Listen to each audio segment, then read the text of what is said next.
Oi, gente. Época de quarentena, todo mundo em casa, muito barulho, aí eu tive que vir aqui no escritório do meu tio para poder me concentrar, ficar um pouco no silêncio.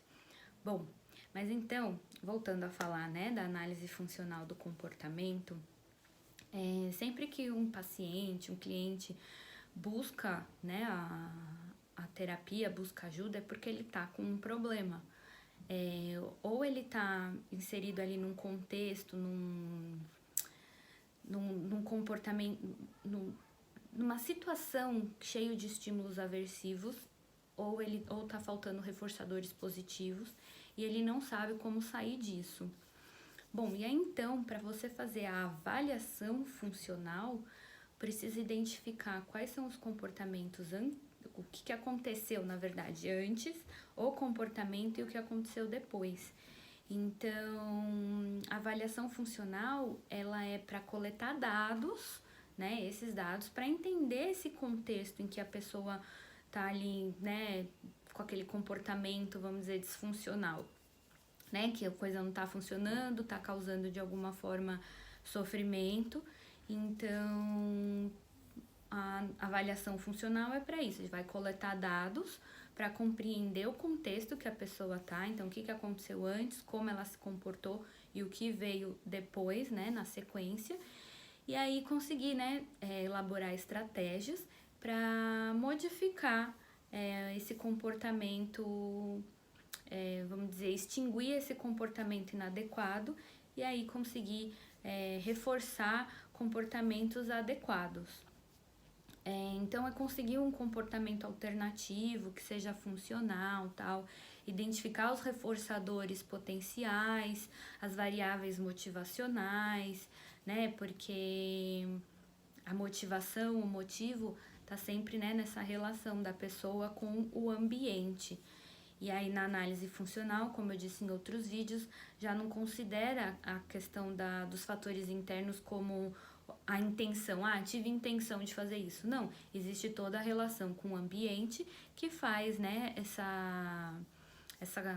esse comportamento acontecer.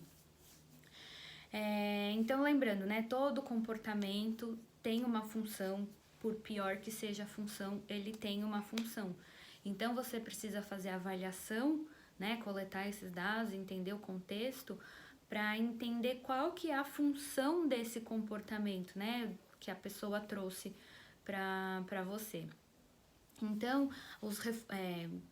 a função do comportamento, né, para ele estar acontecendo tal, ele pode estar tendo reforços sociais ou automáticos. E esses reforços podem ser positivos ou negativos. Então, assim, o reforço social, ele é quando outras pessoas, terceiros, estão reforçando. E aí pode ser positivo quando é adicionado algo ou negativo quando é retirado algum estímulo aversivo.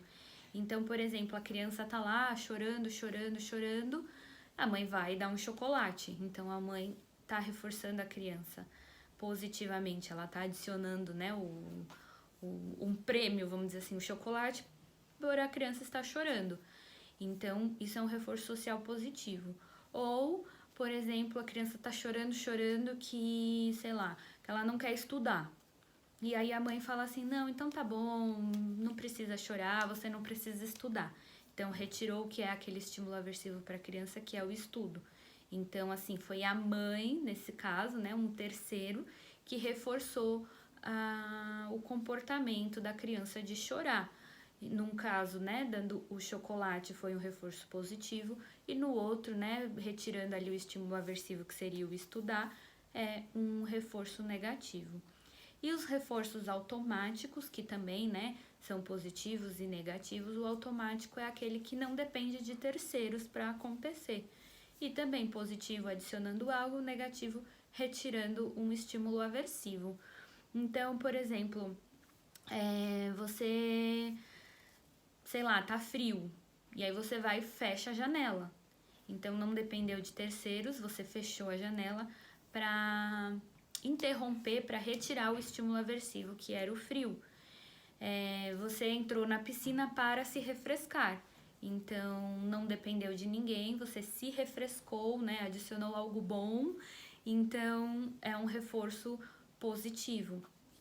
E aí, então, né, para você conseguir fazer essa coleta desses dados, para conseguir compreender tudo isso, né, o que está reforçando, o que não está, o que veio antes, o comportamento e o depois, para fazer essa coleta de dados, existem alguns métodos, né, para conseguir identificar esse contexto.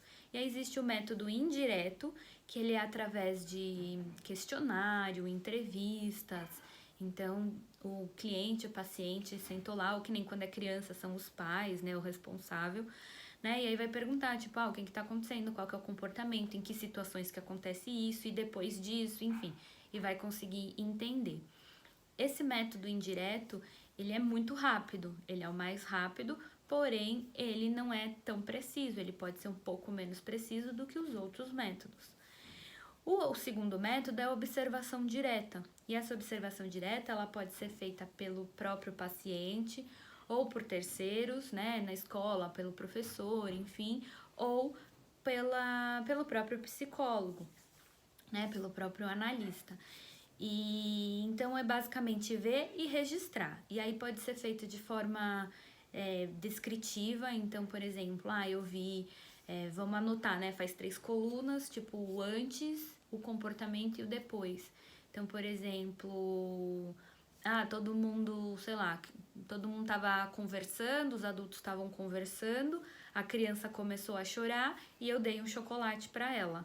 Então, né, você vai colocar na coluna adultos conversando, choro, chocolate. E aí vai conseguir identificar as contingências. Essa é uma forma descritiva, né? Aí existe uma lista de verificação também, que pode, de repente, estipular os comportamentos, né, nessa lista e meio que, sei lá, ticar os comportamentos que estão ou não acontecendo. E o de intervalo ou tempo real, que é, por exemplo, assim, sempre que acorda acontece isso, isso, isso, e aí então você verifica se os horários, os comportamentos estão de acordo, o que aconteceu, o que não aconteceu. E esse método, então, ele é mais preciso, né, porque você vai estar ali observando e anotando, só que ele é menos rápido, né, demanda um pouco de tempo, paciência e tal.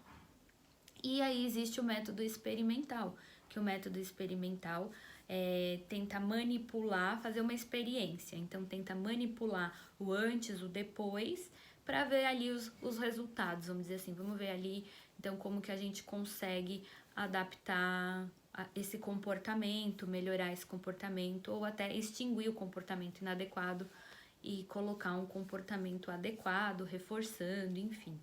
Então, isso é a avaliação funcional, que então é para entender o contexto, né? O antes, o comportamento e o depois.